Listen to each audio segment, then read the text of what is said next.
اور میں نے پہلے بھی گزارش کی تھی کہ اس میں بہت بہترین رول پلے کر سکتی ہے تبلیغی جماعت اور اس کے افراد. اللہ تعالیٰ ان حضرات کو جزائے خیر دے. یہ گراؤنڈ سے جڑے ہوئے لوگ ہیں.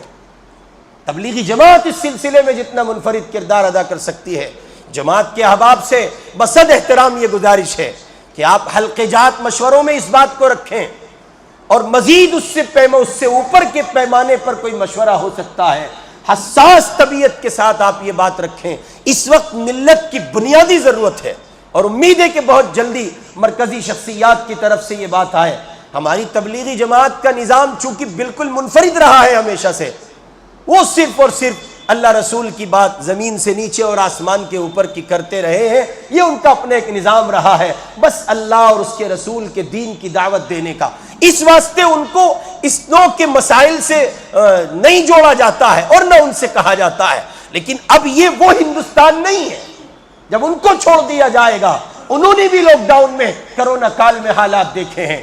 اس لیے ہم گزارش کریں گے بصد احترام اپنے علاقے کے تبلیغی جماعت کے ذمہ داروں سے کہ آپ اسے اپنی مسجد کے مشوروں میں رکھیں, اور وہاں سے یہ بات طے ہو. جیسے آپ اللہ کے دین پر لانے کے لیے ساتھیوں کا ڈاٹا کلک کرتے ہیں اور پھر اس پر محنت کرتے ہیں. اللہ کے بندو, ہندوستان خطرے میں ہے.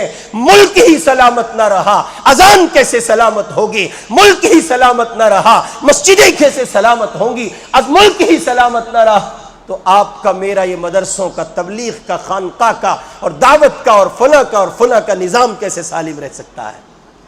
اس لیے آپ سے درخواست ہے, جہاں جس مسجد سے آپ ہیں وہاں آپ یہ طے کریں, اپنے لوگوں سے کہیں کہ مسجد کے پیمانے پر مسجد کا امام اعلان کرے اور وہاں یہ ڈاٹا جمع کیا جائے, اور پھر ہر آدمی آ کر کے بتائے, اور پھر مسجد کی انتظامیہ, مسجد وار جماعت اور امام محترم کی سرپرستی میں یہ کام ہو.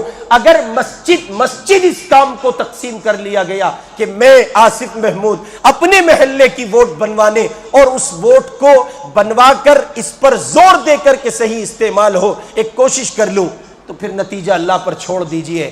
ایسا نہیں ہو سکتا کہ آپ کی محنت ہو اور پروردگار اس کو ضائع کر دے. امید ہے کہ آپ اس کو دل میں جگہ دیں گے, اور جن کا ووٹ نہیں ہے وہ حساس ہو کر ووٹ بنوائیں گے انشاءاللہ.